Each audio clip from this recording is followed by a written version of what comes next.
Tim Tollefson, always great to have you on the Singletrack podcast. How are you doing on this mid-November day? It's really good to see you. When was the last time we connected?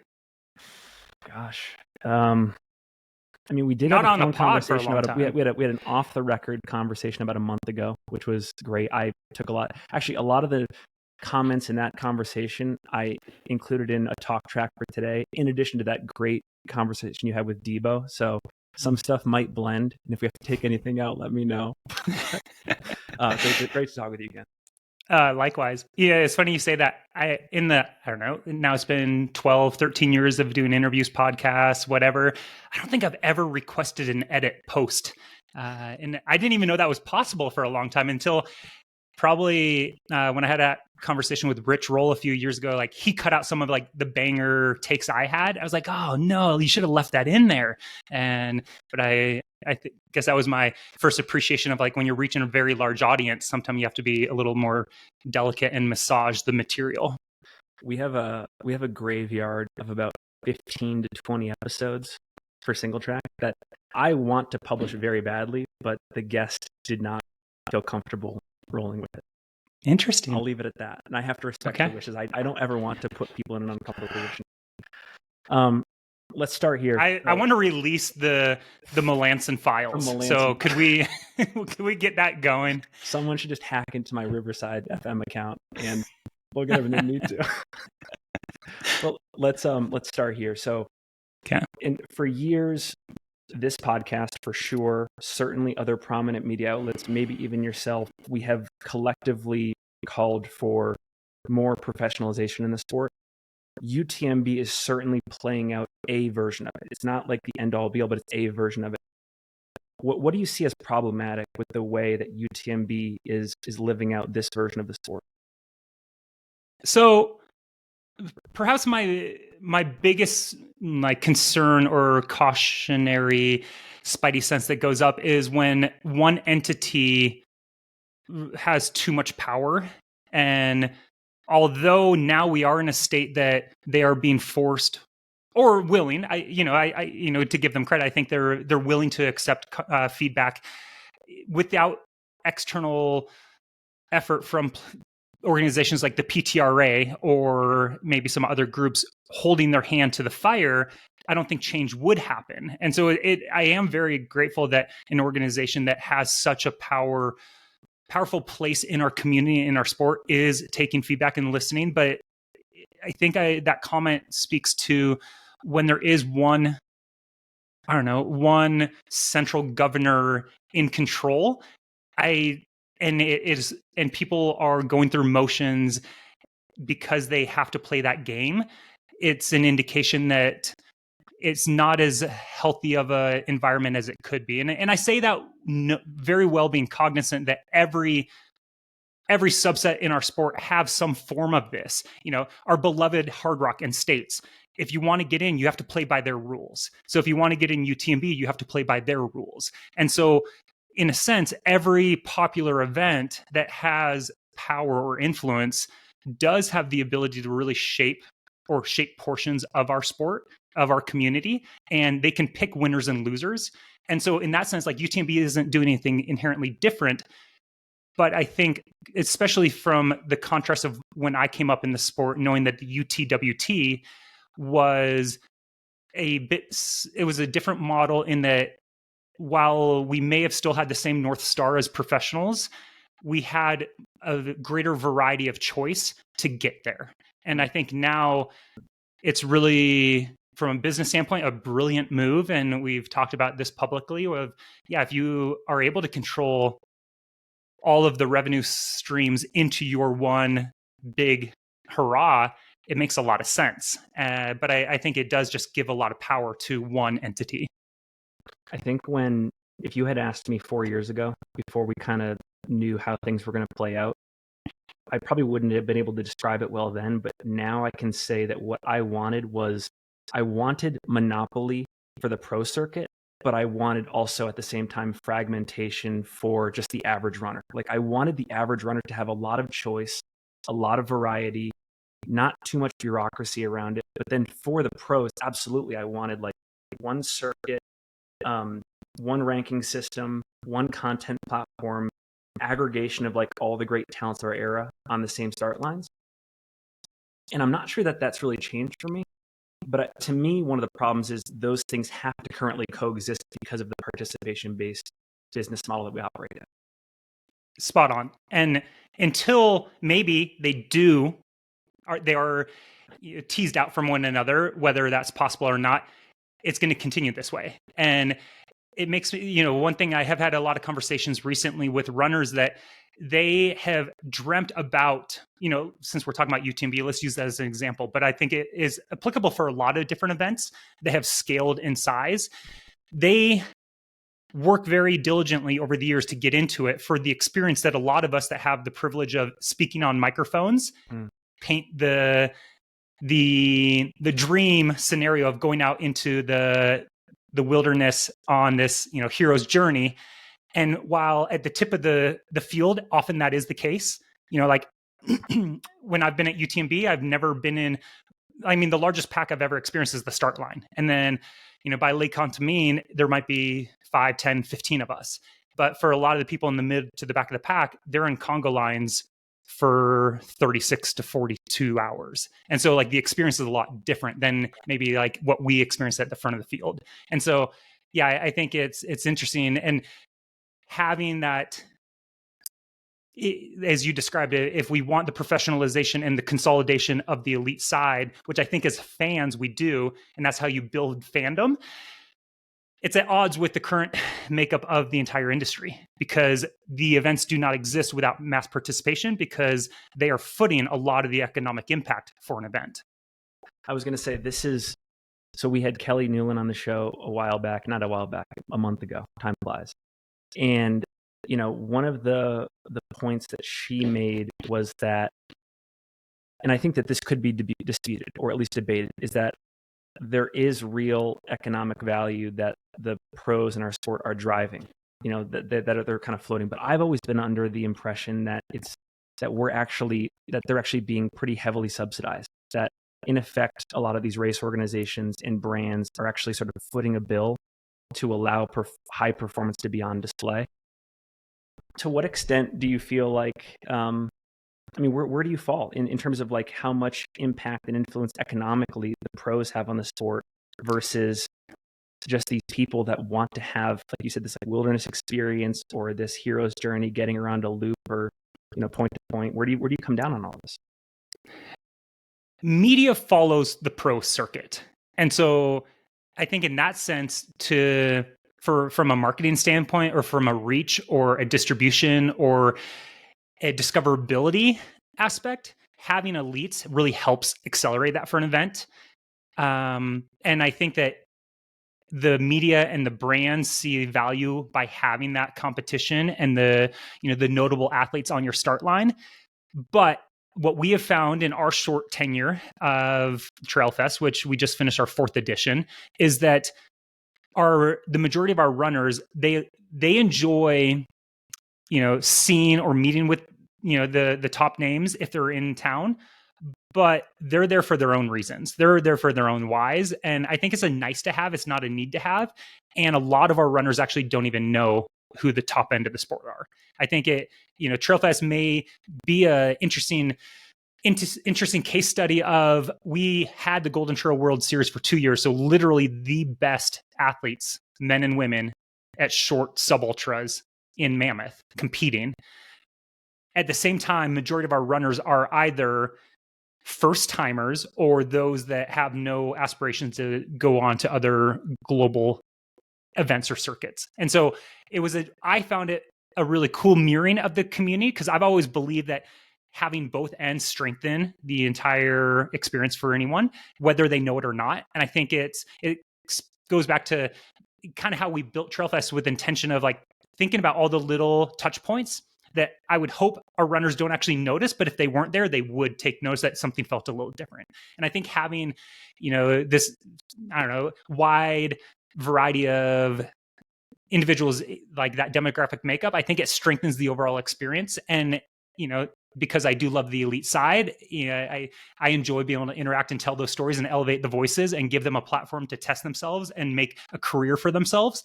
But I think what we found this year not being part of Golden Trail was we were stronger. We were as strong and we were actually larger.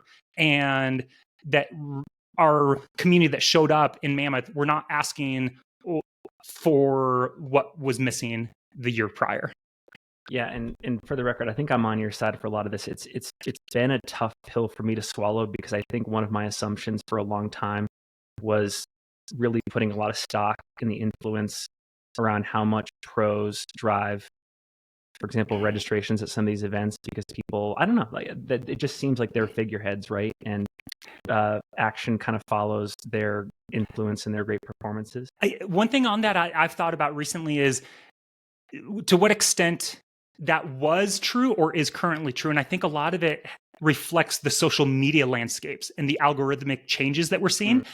I think you could make an argument that back in the infancy of the social media platforms, like the big three, that up until probably just the last several years, the ability to actually reach an individual's audience was greater. And so I think the influence was higher with these names. And it could have also been the sport was relatively smaller. So it was easier to follow some influential characters in the sport, where now with the proliferation and the expansion of the sport, which I think is amazing, and it does indicate that our sport is on a healthy trend, it might be harder not only to know who's at the top, but also follow those at the top, because there might be more filters between you and the people you want to hear from.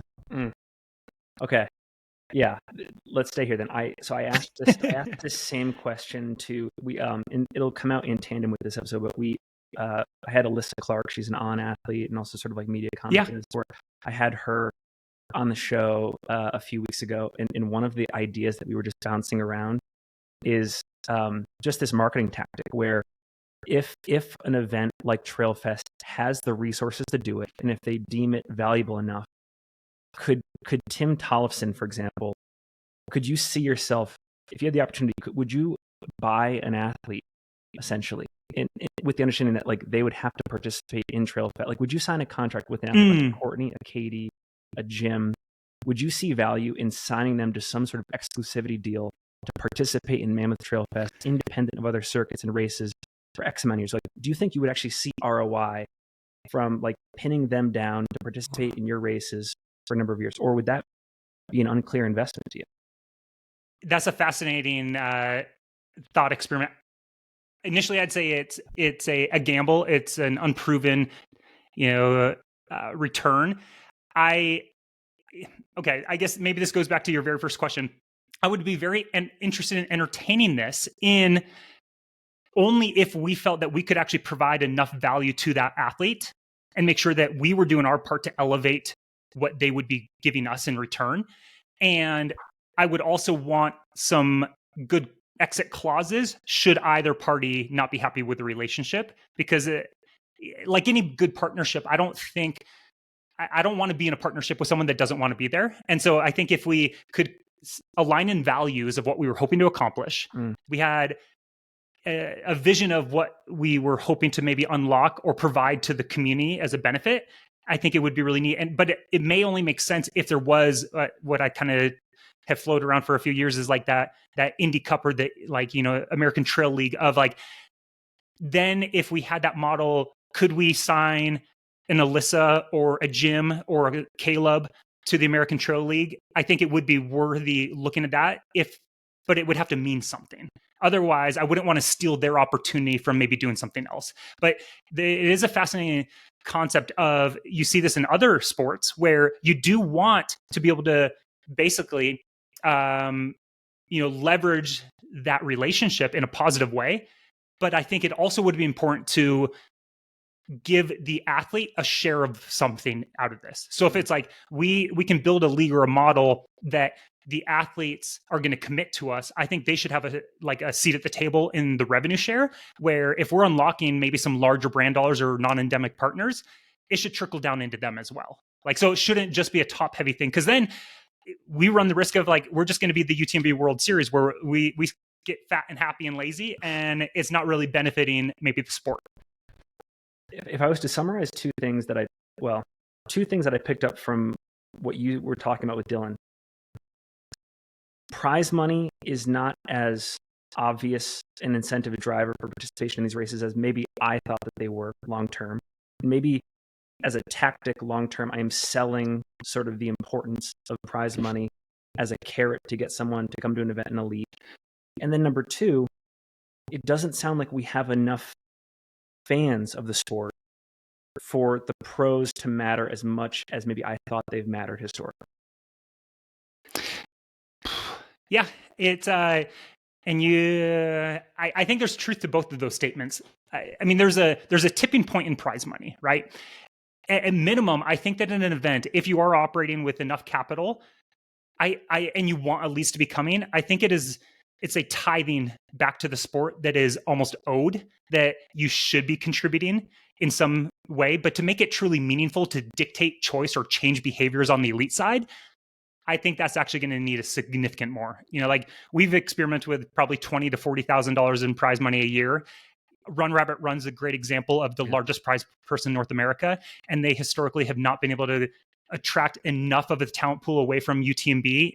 And I really think that it would probably take closer to like $50,000 to $100,000 for the winner only per gender to start to have an impact, because we also know, the dark money of contracts. Like most of us are going to have equally or larger bonus structures. So we should go where the media is, where the attention is. And if you do well, you're also going to benefit financially. So I think right now it's an uphill battle to try and swoon an athlete that actually has means at their fingertips. But it can be fantastic. And maybe this is something where I have kind of tried to, explore this concept of, why don't we give up on the top tier? Why don't we just be the feeder system? Why don't we give the next generation opportunities? And if we can offer everything at Trailfest or, Twisted Fork or Big Alta or Chuck a Nut, and that is like great courses, amazing volunteers and organizational, structure, media, storytelling, opportunities to like interview them, give them, maybe even drug testing, you could almost prime these next generation athletes before they step up into another league. And I think there's a huge value in that. And so maybe that's where this like dream league that I kind of see serving its purpose. If you can't compete with maybe the $1 billion brands that, have a very intimate relationship with the World Series at the moment. When you and Dylan were bouncing that idea around, like, is this a pipe dream, or do you actually feel like this is viable, actionable? It actually could happen in the next few years. Like, how serious are you about this idea? Oh, it could happen. Like, I guess my superpower is my ignorance and my naivete. When I was debriefing with some of our land managers and local entities after the Mammoth, they literally said that. They're like, I don't know how you guys pulled that off, and we think it's because you didn't know what you were in for. It's like, yeah, maybe that's the case, but I think you got a dream, and there are enough people out in the sport that have similar values and hopes for the future of the community and the sport, that I think, and having talked to a lot of people over the last couple of years, I think there's a big appetite for it. However, as I said to Dylan, to make it mean something, I think is where is the greatest challenge, because I think, and I got maybe a little like flack or kind of pushback on the World Trail Majors, like, with GPT 100. And it's like, of course it means something. It's a younger race. It wasn't on my radar, and it means a lot to the local community. It meant enough for Caleb to go there. Yeah. But I think that on the global circuit, it doesn't get the attention that it deserves yet. And so, like, how does World Trail Majors unlock and make it mean more to the outside audience, or bring in more people that view that as a viable like alternative to maybe the World Series, or if there was this potential for, and one thing that I've kind of teased out is, I think when you look at something like World Trail Majors versus the versus the UTMB World Series, is the UTMB World Series is a feeder system into the big dance in Chamonix at the end of each August. The World Trail Majors is mimicking the Ultra Trail World Tour in a sense of highlighting iconic world events, but it's almost more like a tourism-based or a travel-based circuit of, hey, let's go check these boxes off. Sure. I don't think it has as strong of a series or of a league feel as maybe the World Series does at the moment. And so in this, ideating of, okay, what would an Indy Cup look like?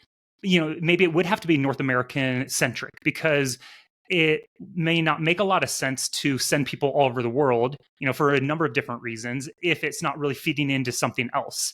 And so I think that's maybe one of the struggles, and figuring out the place for it. And also, as you said, one of my goals has always been, I want the consolidation of elites to compete because I'm a fan.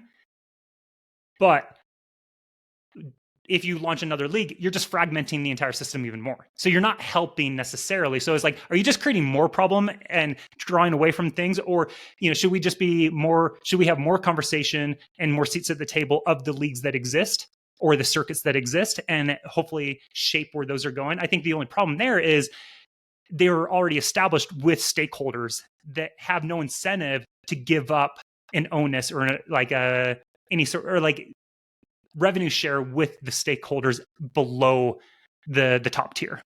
I've heard a couple great ideas for how the World Trail Majors could evolve. One was from you, which is, if there's a world where Western states can make the pivot and become the centerpiece of that series, fantastic. Another great one that I heard, this came from Mike McMonagle. This could be the opportunity for Hard Rock to enact its own sort of golden ticket series, and the World Trail Majors, the golden ticket series, because there are a lot of races in that series that I think could theoretically prepare you for the rigors of Hard Rock, and I think you'd get the right type of athletes to funnel through that. But yeah, the Western states piece that you mentioned with Dylan was very interesting to me.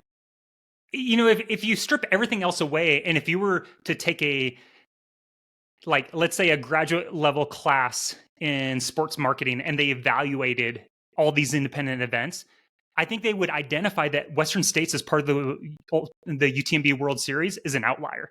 The very nature of the organization, the values they stand behind are, I mean, I'm not throwing shade at UTMB, but they're very different. They're in contrast. Like, they definitely align much more with the independent operators of the World Trail Majors. So from just that face value, it makes a lot more logical sense that they would align their power in the sport with an entity and a group of organizers such as that.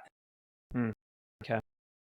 The other thing I was thinking about is, if we do end up with a world where there are multiple equally compelling series out there, UTMB World Series, World Trail Majors, Golden Trail, etc., I could actually see a world, I'd be curious to get your thoughts here, where density of competition becomes less important, but in replacement of that, we start to emphasize the importance of individual matchups, where two athletes who are compelling and maybe have a history, maybe there's a budding rivalry there, we can feature them from the beginning of the season to the end. And there's that multiplies, that scales, right? There could be 20 to 30 really compelling matchups, one-on-one matchups.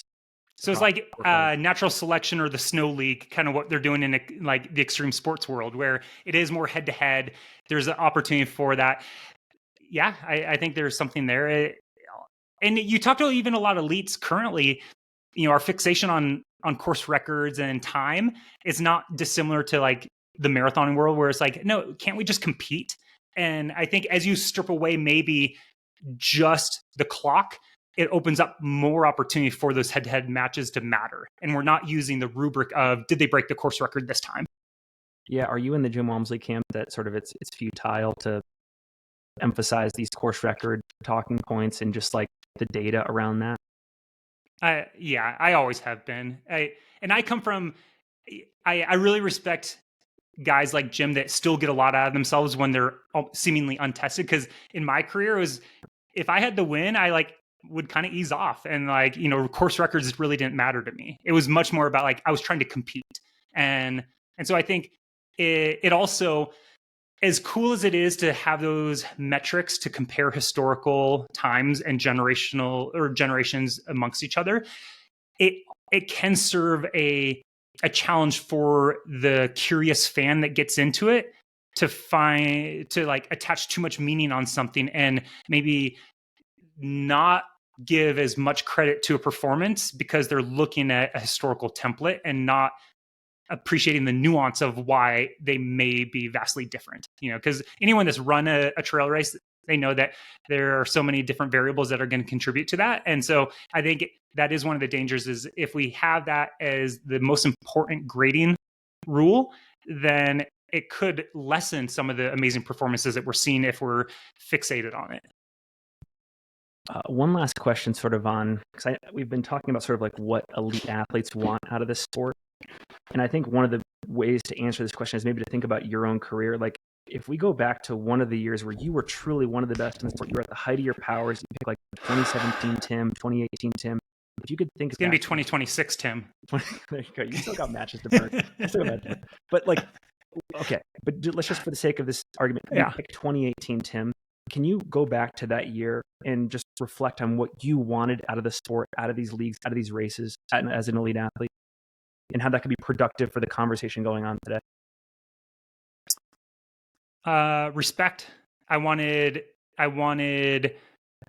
to kind of prove that I belonged amongst the ranks of my colleagues, of my peers, and I wanted to match up against people and show that I was on their level, or maybe on a good day, like slightly ahead of them. And so it really came down to reputation. It came down to, the ego component, and like wanting to like prove that like I should be in these conversations. So I think a lot of that, and that would have gone back to, our example of, if I had an opportunity to make 50 grand at this other race, or try and podium at UTMB, I would have done the latter. And I did. And my podium performances at UTMB never earned me more than like $1,000. So that's not completely honest to say, because it unlocks other opportunities, right? And so like you can leverage performances into contracts, or it can lead into other conversations and partnerships. But the moment of the competition, they never offered any money to us, and I was of the era that UTMB did not. We had to advocate to get prize money at UTMB, and so none of us from those mid-teens to, I don't even know when they started offering prize money. It may have been right around 2019. You'll have to check that, but it was prize money less forever. So you could, because you could go to Run Rabbit Run and get a great prize purse. You could go to a race like Cocodona and get out the wazoo media exposure. But for someone of your caliber, respect among peers was sort of the pinnacle. That's, you went to those races that proved that out. If I had to rank order, I would say respect, opportunity through media exposure, and then money would be my top three. Do you think in the present day, UTMB is working towards that ranking system? A priority for athletes? Do you think are they hitting those marks? Are they filling those buckets right now? Like where could they improve in your opinion? I think they could improve on the latter, the second and the third, because and I had conversations with Michelle over the years about like, he had initially had the like, oh no, we're not going to offer money. It's to preserve the like, that's not what the sport's about. But it's like, respectfully, like that's just not sharing and giving value to the talent that is making your event so special. Like they deserve to be compensated. And I think that if the beauty for an event would be if you can offer such a platform for someone to gain that respect or exposure, you could hide behind the guise of, oh, we don't have to pay you. But I think that that's a disservice to the people competing. And I think both should be true. I think for it truly to be at the top of the sport, they should be unlocking financial and other opportunities for their runners.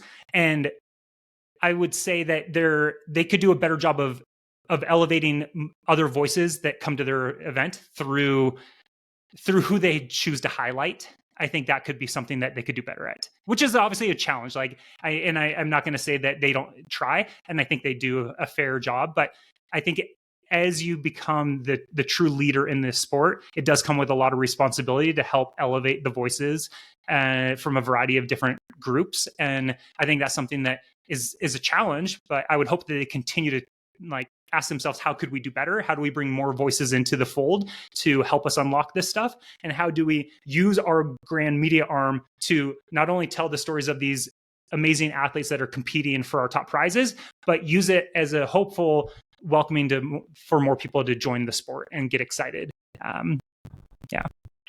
One of the questions I have, because with the other two buckets, the media piece and the financial piece for athletes, I think those two buckets are easy to replicate and provide for athletes.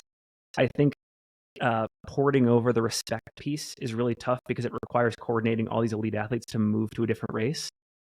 I don't know if you have thoughts there on how to crack that nut, but it seems like start 50 years ago. It's called a moat, right? That is an amazing competitive moat to work behind. You know, the rest of those you can easily replicate and do for your own race, but that's a moat right there.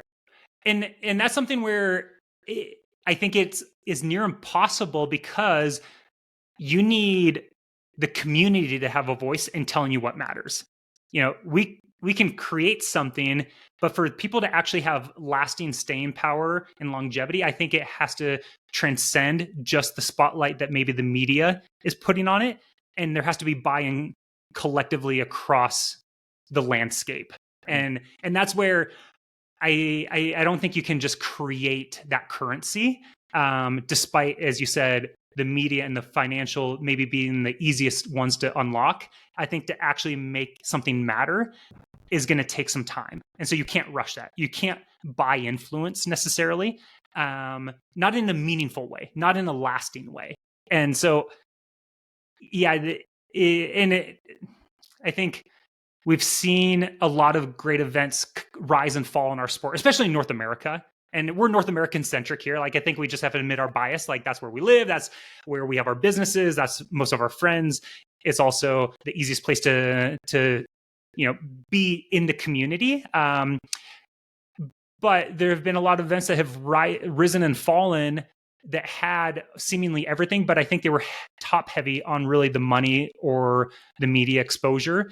And the events themselves didn't necessarily have enough meaning to stand alone once the spotlight maybe shifted, or the danger of picking winners and losers. And the example of Hard Rock qualifiers, UTMB, World Series, Western States qualifiers is if those organizations do gravitate away from a certain model, they are pulling away a reason why people went to certain events. And that's where I think, as those independent organizers, you just have to ask yourself, like, why do we exist? What is our purpose? Are we serving the community? And if you've done that, then I think you focus on how do we be additive even more? And that's joining maybe a qualifying race. But like, too often it's the marketing, it seems like the easiest unlock for marketing, like, hey, if we become a qualifier, people will come. And the truth is, yes, but if that's why they came, I just think you're vulnerable for them to not come back. Actually, let's come back later to sort of whether or not joining a series is possibly a deal with the devil for events in our sport. Obviously amazing in some ways, but yeah, like if you're not prepared, if your event can't stand on its own, I have some questions there. I want to ask you a few things just about the way UTMB is changing the event landscape. And just to preamble here for a second, I know there are people that listen to this show that hate UTMB. I know there's some that love UTMB, some that are in the middle. I personally have said things on this show in the past that are openly critical, also openly praise of that whole series. And I also want to say that there's sort of three scenarios that we should acknowledge. There's the scenario where UTMB comes in and partners with an existing team, where they come in and buy an event outright, or where, like you said before the show, they start from scratch. And there are three different scenarios there. I think the one that people are spotlighting the most is the scenario where UTMB comes in and buys an event outright. And the frequent criticism there is almost always when they come in, stuff goes awry. They undermine sort of the community piece of it or what made that event special. I think this is a good place to start. Like, how much do you subscribe to that point of view, that most of the time when they come into these events, they make it worse? And what examples, if you believe that, what examples would you point to that show that is how things are being played out? Well, I guess I'm like an eternal optimist, and I believe in the good in everybody. So I like to believe that someone comes in, buys an event with good intentions. Like throughout my life, I've been, I've had to face the reality that that's not always the case. I still find myself going back to that. I'm a hopeless romantic of everyone has the same values and vision for what we love, and we're going to do what's best for it. But, it's an open market, and, the winners often to be the ones that like figure out the financial models the best and know how to maybe work things in their favor and stack the deck in a legal way. But Lindsay always reminds me that no, like people are like, we're selfish creatures, as humans, we're going to be self-serving. And that is also true. So I believe both can be true. But with UTMB buy-in specific events, I think what we saw here specifically in North America, and again, we're going to have our North American lens because that's where I spend the most of my time or all my time. But I think it's very clear when you look at the acquisition from 2019, through, let's call it 2022, 3 or so, they really acquired second and third tier races because the ones they were after said no for a variety of reasons. And you'd have to ask the individual race directors on why they turned them down. But, I think it was clear that there was something in what organizers were doing that they wanted to continue that path. And there likely was a component of fear that whoever may take the new control would not value the same things or be able to contribute to the community in the same way. And so I think, we've seen a few of the by UTMB North American races they've grown. And I think a lot of that has been because they have been able to they've been able to put the thumb on their own scales in that they are controlling access to something people want. And so they are choosing their own winners inside their own circuit, which makes a lot of sense. But, you talk to elites and a lot of people would not be going to some of the golden ticket races or some of the by UTMB races if they weren't a golden ticket race. Yeah. That is the only reason they're there. And so there is probably the second tier of elites or top level athletes that might be going there because they want the top 10 at a major to get access into the finals. But I think majority of them honestly are there for golden tickets. And maybe you check me on that, but it's really those two things would be driving them to compete in those. Something like Speed Goat, which has such a history in our sport and it's a classic. You could make the argument that one was already dying before they were acquired, and I don't think they've been able to turn that one around. I think that I have very fond memories of that, and I think it will forever have an entire chapter in the sport in our sports history as being influential in a myriad of ways. But it was the final test piece before UTMB every year, right? It really was for a lot of us. And it meant so much more to even before my cohort, before my class. And so, but I don't think that's the case. It's, and I think, and that just highlights like, the sport changes and it moves on. And I think for my generation, those were some of our like, golden years. Those were some of the like most fond memories were around an event like that. And I don't know if, it has anything to do with the new ownership. But Carl, like he was the lifeblood of that thing. Like I think a lot of people went there because of Carl. And so, yeah, I think it's a nuanced thing, but, I'm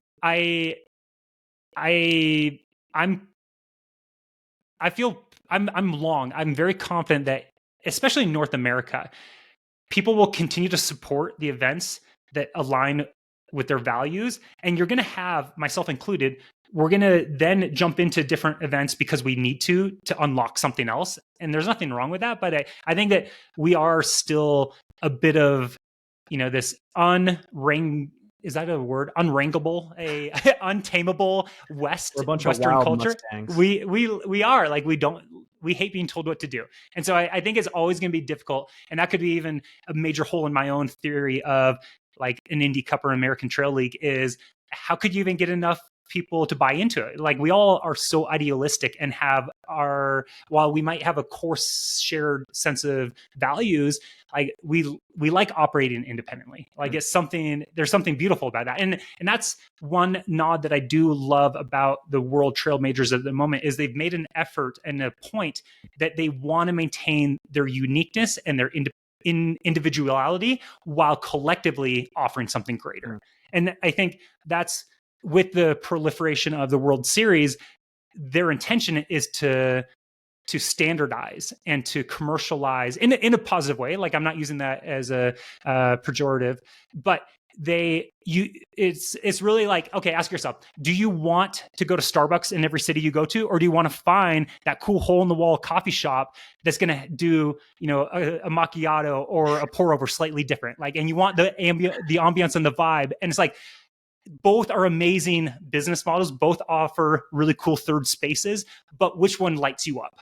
I think it comes down to personality, because I would always go for the novelty, but then I have an uncle, for example, who lives and dies by predictability and standardization. His personality is, he wants that like expectation product, even if it's slightly substandard to mid.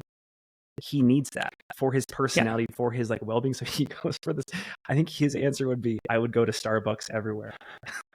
And the beauty is, we have both right now, right? And so it is a choice that everyone has. Where at Trailfest, I mentioned we only had one email that asked for us to apply for stones, and we currently don't offer stones for Trailfest. And it's not that I'm opposed to it. Like, it's literally, I've just been so busy, I forget to do it. And so, but the fact that no one has asked for it means that it's like, okay, like maybe people enjoy the uniqueness of it, and it is a destination by itself. It doesn't need to be a stepping stone towards something else.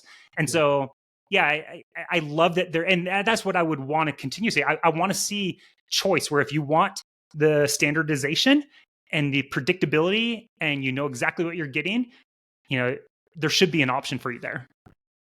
And I want to throw this out to the audience too. If you have any stories from these takeover examples where it's either been positive or negative, definitely let us know. Like, shoot me a DM on Instagram or an email. I'll say this, and again, like, I have my opinions generally, and maybe it is true that Speedgoat has lost its competitive prominence or role that it once played in the mid to late 2010s. For people like you and Debo and Max King, Sage, Tony, at the participation level, I did the event back in 2019, did it again, I think in 23 and 24. Maybe I wasn't discerning enough. I felt like the same level of product pre and post takeover was maintained, maybe even slightly better. And Carl was still at the finish line, high-fiving. Rock Horton was out there at I think it was like the Pacific Mine aid station, and Jared was up on Hidden Peak, like just all the nice, all the classics. So I don't know. And again, I'm sure there are examples that tell both stories. I can only say the local one here in Salt Lake, I haven't seen a dramatic negative or positive change since. It's been like pretty solid. Yeah. And if we're I think we'd have to define like how we're evaluating the experience of the race. And because I know I think you and I spoke about it, but there is this, scapegoat of using grassroots as a term to be lazy. And so like, I talk to race directors all over the country, and some of them admit like, hey, this is my third side hustle and I want to do more. I just don't have the time. And so like, I think if in that sense, if there are events that are offering just a better overall experience because someone has come in and helped, kind of standardize things, I think there's a net positive in a sense. If that's what like that race or that community wanted. Like, I think there's still a place for, sign up for a race last minute and the race director is opening the aid stations as you like are approaching there. There's something kind of fun about that, but it's also like, I think we do need to kind of take ourselves seriously as a sport also, especially if people now, depend on the state or the country, like people are paying serious money for these events. And like, I think you owe it to the runner to offer a really high quality experience, and high quality doesn't have to mean the same thing at everything. But I think that you as an organization have to define what kind of experience you want to provide, because we're in the experiential business as directors. Yeah, I'm really glad you brought that point up. The last thing I want to do, especially since we have a public forum, I don't want to apply selective, strict scrutiny. As I have got, I'm very green in this space, but I'm now an event director as well, and I know more than I did 2 or 3 years ago. Absolutely, there are races out there that are abusing the grassroots label to take more margin, to shortchange the customer, shitty aid stations, shitty takeaway gifts, shirts, etc., poorly marked courses. Like they deserve to be disrupted. I do hope that with the UTMB expansions that are taking place, at the very least, I know that there's a lot to worry about with Monopoly, I do hope that expectations among customers raise, and hopefully this competition and imposition that's coming into all these communities, it forces race directors to really be on their best behavior and thinking as creatively as possible for how they can improve the product. I know for me, because I'm not affiliated with any of these races, like Jules and I think every single day and night about how we can do better by the consumer, both because we want to for the community, but also from a business standpoint, the lights go out if we don't stay on top of it, especially with how flooded the space is. So, yeah. And then on the flip side, I think we all run the danger of you can go too far in the standardizing of an event or economies of scale and squeaking out, things where you actually dilute the experience because you're growing for growth's sake. And I think that's one of the concerns that I hear from race directors around the country as I talk to them is, like, if an event or if an organization is coming in and offering the quote unquote, professionalization or the standardization or however you want to term it, that experience it also comes with scale is necessary to support what they're doing. And in that sense, there's that fear of, are we going to lose, what made the sport pretty special in the first place? And if you were using that definition of grassroots, I think that is a real threat. And that's something that individually communities have to kind of just reckon with or decide, like, hey, is this what we really want to do? And back to the whole idea of us as voters with our dollars, like, we have the opportunity to choose what we want to support, and if you don't like what's happening over there, like, spend your money on something else. And if it means that you actually, because it doesn't align with your values, you may never run this particular race because the only way to get there is through this thing. There's so many other such incredible races that you can find. And that's one thing in my career, I don't know if regret's the right word, but one thing I missed out on was expanding beyond the UTWT and the UTMB World Series, because I was so fixated in those circuits. I didn't give myself the opportunity to explore so many other amazing events in these countries or even in our own country. What's an example of a race you would have done? What's an example of a race? Yeah. I would have loved to have done AC 100. I would have loved to have done Leadville, like back in the day, but I was, I had a pretty clear obsession with a race in Chamonix. Yeah. And so, those would be two examples. I just think sampling all these different things that each community has to offer is what makes the sport really cool.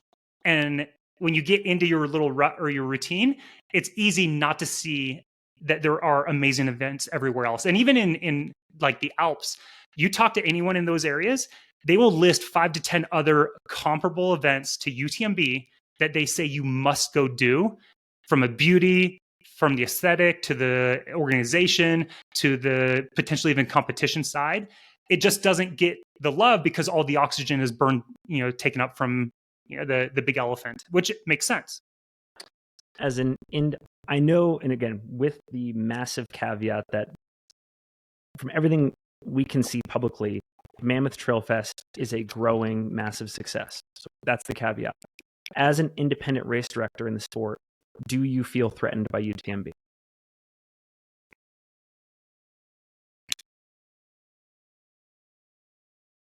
I guess in some sense, yes.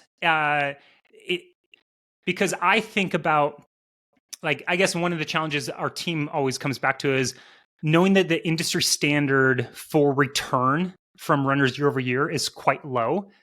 It is our challenge and our opportunity to attract new people. And so in that sense, I think everyone is a threat if we're all competing for similar runners in the pool. However, the sport is healthier and growing more than ever.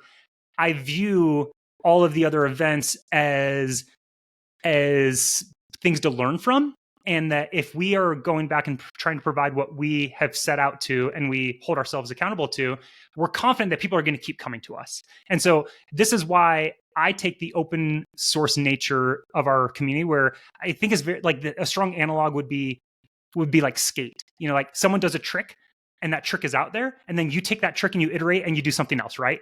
And so I think our sport should operate the same way. I am very open with every race director or runner or whomever that wants to like learn about what we're doing, because I think I've benefited from the people before me.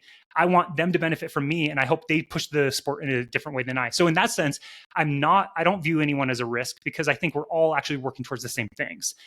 But from just a business standpoint, yeah, everyone technically is, but like some of the like, I mean, I'm very open with every race director I've ever talked to, because I'm confident that we can keep providing that good experience, because we're putting our runners and we're putting our community first.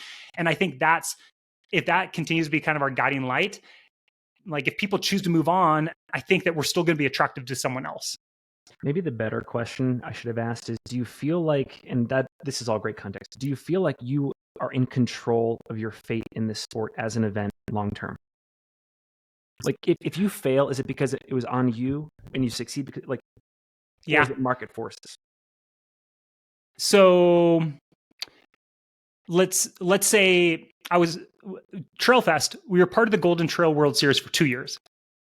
When basically Solomon broke up with us, like I was afraid into the next year, thinking, what is this going to mean? Are people going to come back? Because maybe they only came because of that. And so leading into the next year, which was 2025, this year, I did have a lot of sleepless nights thinking like, hey, how do we still be attractive without that like star on our lapel? And the reality was, as we said earlier, like majority of our runners weren't coming for that. I think that was an additive. It was a very nice thing to have. And I would love to have that spirit of what that circuit offers back in Mammoth.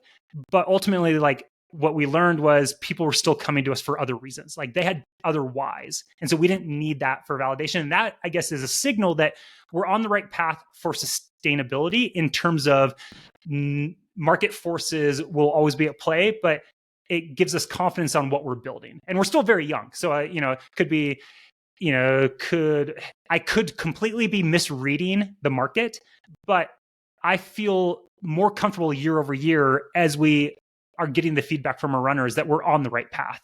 And I think something that, every single trail fester, like, the talk I give or like the little words I give before each race, like I'll say something about like, hey, really lean into the impermanence of this moment. Like you're never going to get it back. And like it's probably going to be imperfect in some way, but embrace that. And I think that's something that we try to reflect on the internal team as well.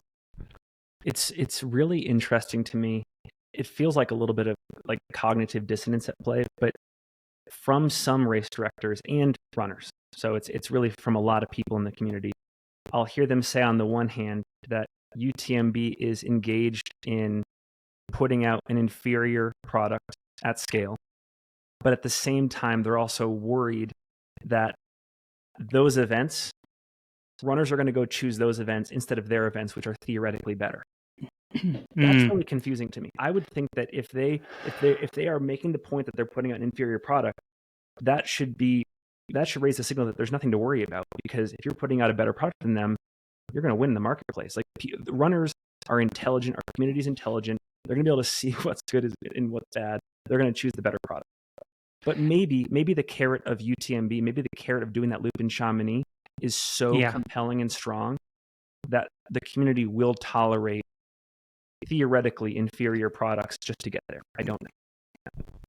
And I think this probably goes into also like there's probably a strong analog of social mediaification of things. What you're fed in your algorithm makes you think of that's what's happening in the world. And so we're fed these stories around these events when in reality, the day-to-day operations of what's happening in our inner circles, our communities, and our own personal goals probably are more aligned with these regional and local events. And so we may be building up a narrative that like we need to be striving for something quote unquote bigger or better, but it's actually just the story we're being spun.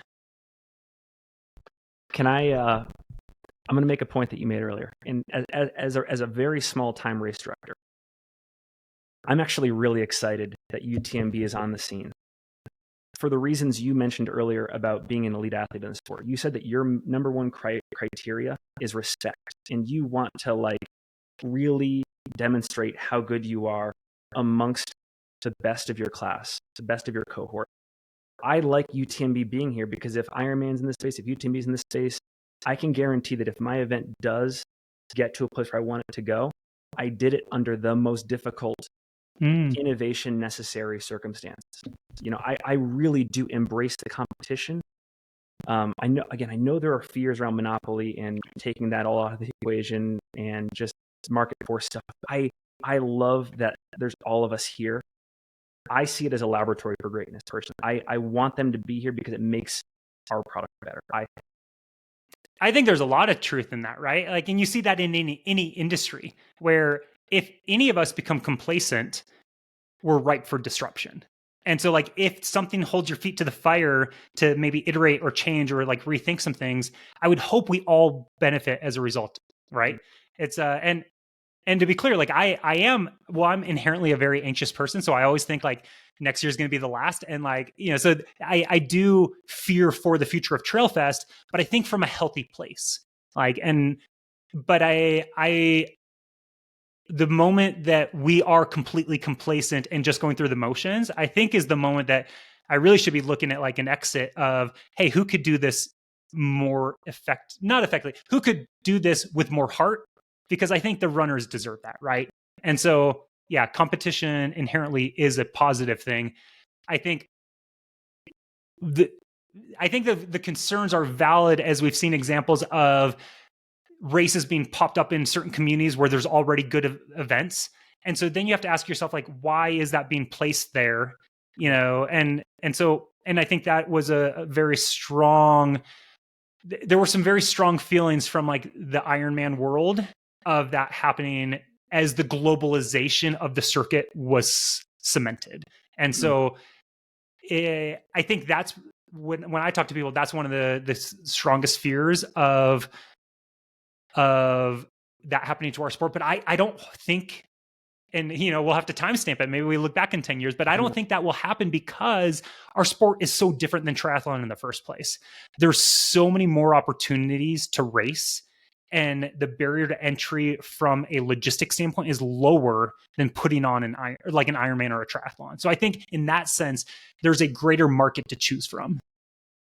Yeah, I mean, so I was telling you offline, I think it's fine to say it because I heard it through permitting agencies. I think there's another UTMB event coming to the Wasatch Front. And when I heard that news, it felt like in The Last Dance when Michael Jordan's sitting on the couch with his iPad. Like, I took that personally, but like, that was all I needed.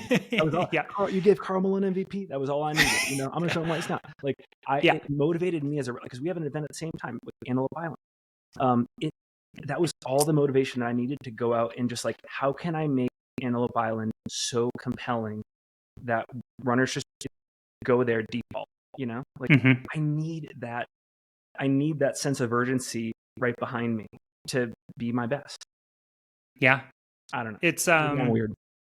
No, I think that's a great example. My theory is, so that we also said offline that there was a very kind of like sleeper by UTMB race that popped up this year that was supposed to happen this weekend down in Southern California. Trails, yeah. And it was just canceled, unfortunately, because of the atmospheric river, which is such a bummer. Like I never want to see an event canceled. Like, people have trained, they've planned, they've put money towards lodging. And I was reading some of the comments, and the I don't know, the interwebs kind of blew up with a mixture, as they always do, about like being mad at the organization, understanding the organization. And so, but I think what that highlighted to me more than anything is, I think that's the model of by UTMB events in North America moving forward, is on private land. I think they are going to seek out places around the country that are private, because that allows them to scale the way they need to for the business model to work. It also is easier from a permitting standpoint, and they can control things a bit more. And so I think that's one of the beautiful but also challenging things about being a director in North America, is our land managers are the gatekeepers, I think, in a positive way. That might be a hot take, but I think it's good that we have restraints on what we're doing on public lands.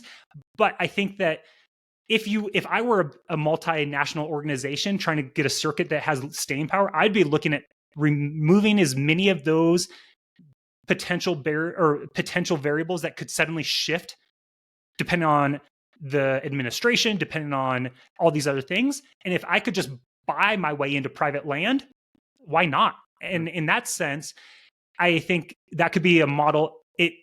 My also thought on that would be, you're going to, although there's amazing private land, like you do get off of some of the America's best lands, because I think one of our greatest things we've ever done is the public lands. And so in that regard, you may be at a slightly sub-tier offering on the landscape. But if you can offer the experience, often, like as we've seen, like Big's Backyard blows up because it means something else. Like you don't even care what the loop is. You just want, your loop every hour. And so I think that's where they're going to head. It's going to be easier for them to unlock doors. And then it would be, as runners, where do you want to run? Like, do you want to have that experience? Or, and again, it's going to be like, do you enjoy Starbucks or do you enjoy Black Velvet coffee? Like, so it's, I don't know. I'm just like going through my mind, like all the points that I've made in our conversation. And I think I've arrived at a point in just like analyzing the sport where I think I am pro UTMB in very weird ways.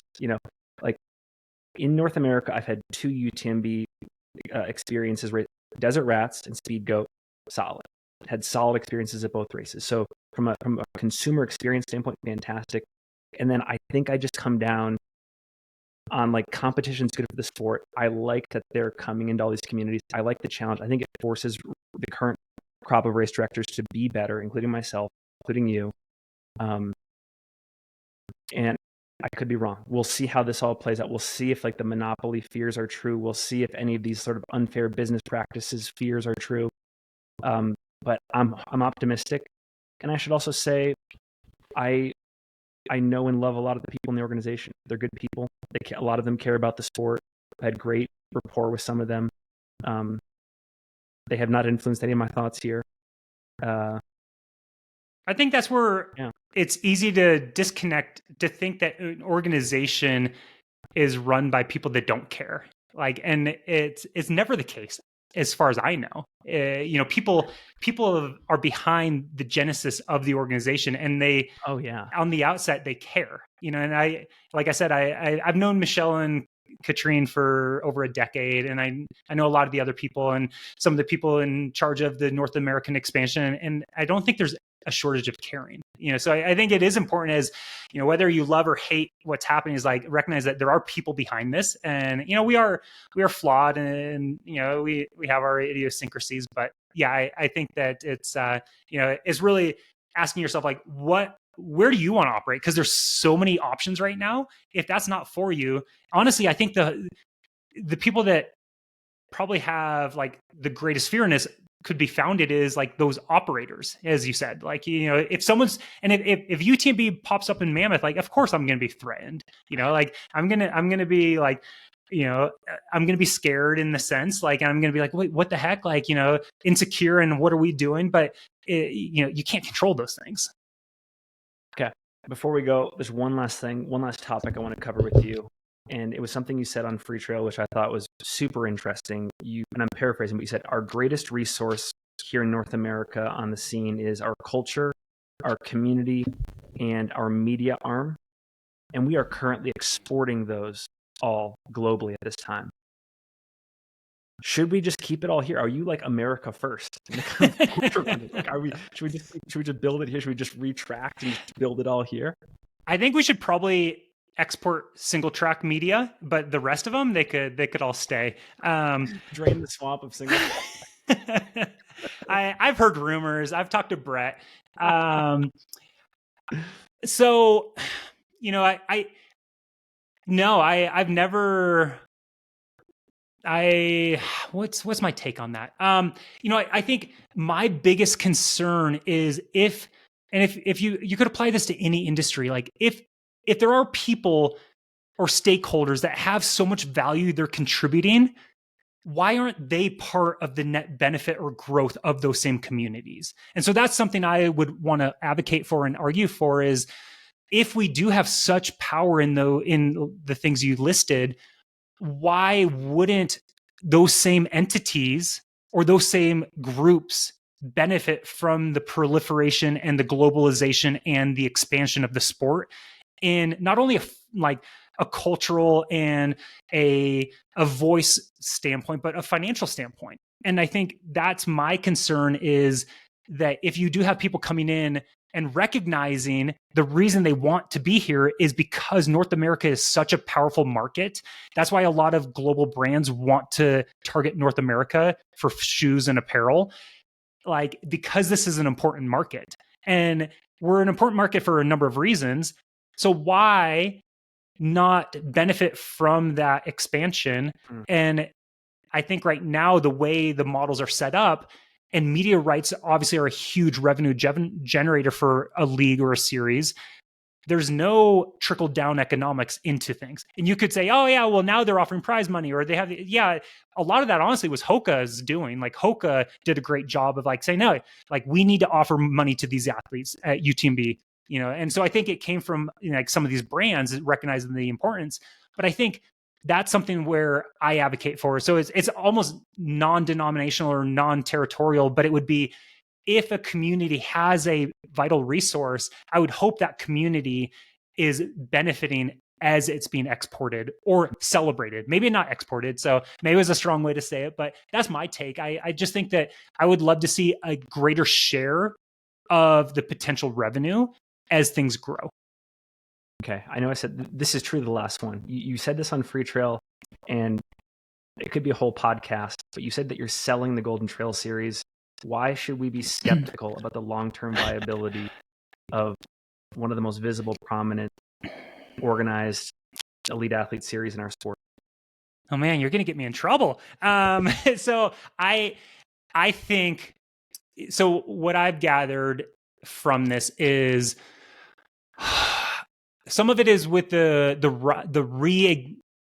reanimation or ignition of the WRMA and the world champs. I think what we saw in the last two editions was a much greater celebration of what they can be. And I think the feedback from athletes has been positive. And so I think, one, just from a competition standpoint, that is going to serve to be a challenge as national governing bodies start to like kind of get behind that. I think that unlocks a lot of doors. I think Golden Trail World Series has done an amazing thing over the last decade for our sport. And what probably the number one thing is, I wish it existed when I first entered, because I wanted to race sub ultra. And so in that sense, I hope that GTWS survives and does well, because I think we need a good platform for these sub ultra athletes to be celebrated, to be compensated, and to have opportunity to make a career and not sell their soul to the longer distances. And so if Golden Trail World Series survives, like, I mean, I think they're doing fine right now, but I think that there are enough indications that they are struggling to find their place. And one of those is the new deal with WBD, which again, I think we should celebrate large entities coming into our sport, because it's an indication that our sport is attractive. And so there's something that these large entities are seeing that they want a piece of. And so with WBD, one thing that concerned me is I think they're trying to figure out how to unlock fandom, but they come from outside the sport. And one example is their recent distribution of Golden Trail World Series on Flowtrack, which historically was a non-paid walled huge part of our like track and field and marathon community. It is now a paywalled service. And I think as you're starting to teeter into that, we don't have enough of a fan base for people to pay for access for things. And so unlocking the model, I think it's, and you look at also strong analog with UCI and mountain biking when WBD took over from Red Bull. I think there was there are a lot of opinions in that sport of what happened over the next, 3, 5, 10 years in the space. And I think trail is a very strong, like you could use that as a very strong case study for trail. And just because you have distribution doesn't mean it's actually going to net benefit the sport. And I think because a lot of our niche sports, they operate and do very well outside of these typical models. And that's where I actually agree with Jim. I'm not for trail being in the Olympics. And I think that for that to happen, you can connect all the dots of what GTWS has been doing, is trying to create a format that could be attractive to the Olympic Committee.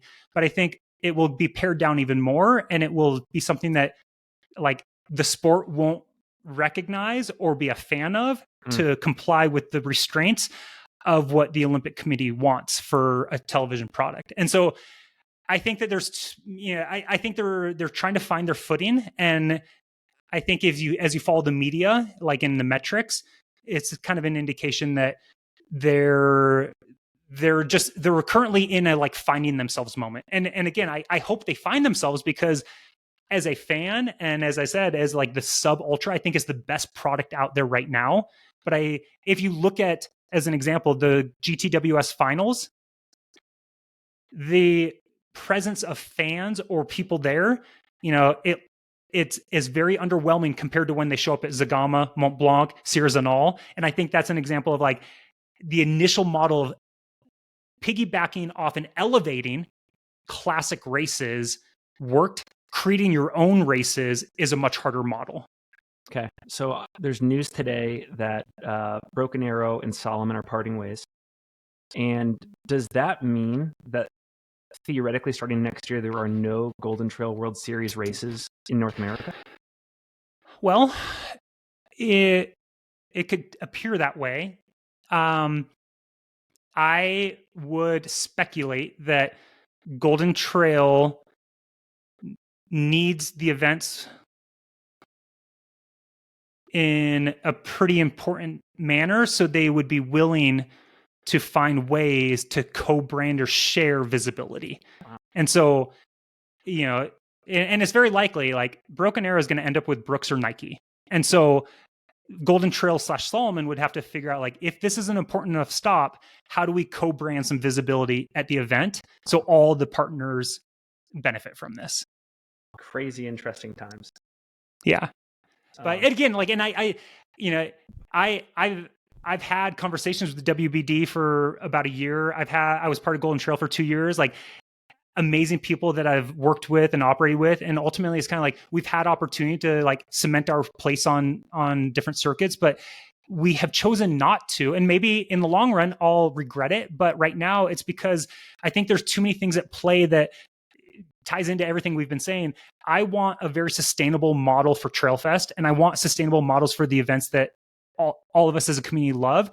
And I think it's just a cautionary tale to tie your cart to a horse that might get spooked and leave. And so I think it's really vital that we find a way to stand on our own or collectively, independently as a community. But that's my hope. And I would love to have a reason for Caleb to come race in Mammoth. I would love for Judith to come back, and race Mammoth Trail Fest again. Like that. Well, I'm going to do the Mammoth one day. I really am. Yeah. You want to come next year? It's I mean, you have your races now, so it's probably a lot harder. But yeah, and that's the thing. Like I think that's the biggest challenge for any independent race is the reality, as we said, you're not going to attract the elites the way you would if you were part of a circuit. And so if the elite participation or presence is really high up on your rank order of values or things that you're trying to provide, like, then you really do need to find a way to join a circuit, because otherwise there aren't enough incentives. And I think what Rachel Entrikin, about like, it's a bummer if the sport continues to shift in a way that, because you have to, acquire enough, qualifying points to get into something, and it doesn't allow some of the elites to race their regional races. I think that's a bummer, because that's one of the fun things. I think most people at the top end of the sport, they do love the idea of being able to race in their like hometowns. But also you can make the case like, hey, that's not professional. Like if we want a professional league, we should only let them race 2 to 3 times a year at the most important things. You don't see NBA stars showing up at like, backyard or like, sometimes Kevin Durant goes to Rucker Park. Does he? Okay. So, but it's very rare that you're going to see, one of those And that's a criticism that track and field currently has. Like Noah Lyle shouldn't show up to some podunk Florida meet to run like 9.9 and get beat by a high schooler. Like that's not a good look for professionalism. So in that sense, like if our top stars, if Jim and Courtney and Katie and Caleb and Remy and, you know, Phil and Eloisine, if they're vulnerable to being disrupted by a high school kid or a college kid, like maybe we need some more guardrails. So like, tell us, like, do we need to like separate it even more and have more of a professionalization of the true elite side? And maybe that's how you get fandom. Do you think Western states made the right call by internationalizing the Golden Ticket Series? Or do you think, like, because we're talking about the Indy Cup in this conversation, which in a lot of ways, as a fan of the sport, the Golden Ticket Series pre-2020 satisfied that for me. What are your thoughts there? Which the pre-2020 was much more of a domestic. Yeah, it was Gorge Waterfalls. Yeah. It was the Georgia Death Race. It was Bandera. It was Canyons. Yeah, the list. There was like it was all domesticated here. And I mean, this is hard. I think ultimately, Western states has to ask themselves what they value most and how they're hopefully going to serve the community in a meaningful way to accomplish the goals they have set out. And so, knowing that they did want more international runners, I think it was a good move because, you know, we haven't talked about it at all, but like this whole globalization of circuits and series, it also, you know, opens up the world travel conversation and like, you know, the impact that we have as runners. And so like, is it better to go back to more regional and local type things? So, and you know, that's the play that UTMB makes is like, hey, we want to offer more opportunities for you to do in your home country so you don't have to jet set, you know, is a nice idea, but it's like, well, then why don't you just partner with those races that already exist? And, you know, but I think what that highlighted the pre-2020 Golden Ticket Series was, even if it was more domestic, we had a circuit that, or we had a little like season that meant something. There were stories that you could follow and there were things at stake. And so it was fun as a fan to follow. And I think it's a good example of what any future efforts should try to mimic something like that, so that you can create a through line of knowing that these are the 4, 5, 6, 7 stops and it means something. And when you have an athlete competing and if they don't make that top 2 or 3, they go home heartbroken, there's something as a fan that is attractive about that, because you know that there's so much on the line. And so I think it highlighted it could be done domestically, but you do need collectively something to work towards to have that meaning. When you were talking with Dylan and you made that comment about like, we have the best culture, community, media, etc.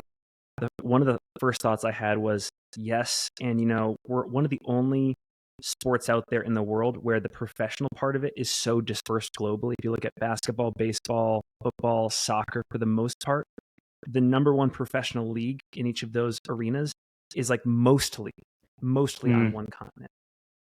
That's so real, right? Should like we take leadership here in North America. Should we get? I mean, all the events. You could solve the environmental impact, the you know, all of these things if you just said, hey, the UTMB World Series is going to take place in Europe, and there's like, you know, all these immediate countries, and if you want to participate as a pro, you basically go join the league there, you know. And yeah, you're right. That's a really good point. Tim, always a pleasure chatting with you. Thanks for everything you do in the sport. Thanks for helping me think more critically about these things. And and any final thoughts for listeners before we go?